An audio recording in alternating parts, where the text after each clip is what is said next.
Cynthia from XY Global. Today, I'd like to share a recent storage story. Our client is a Korean robot company. We provide robotic components for them. The client is very concerned about meeting tolerance.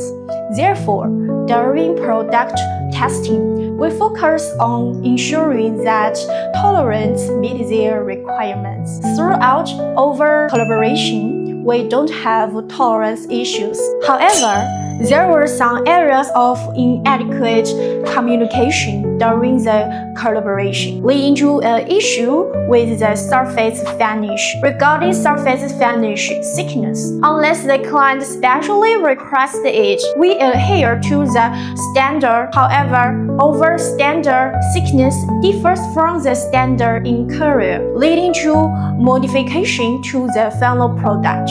Since then, we have specially asked about surface finish thickness for every order. Ultimately, the product met the client's requirement.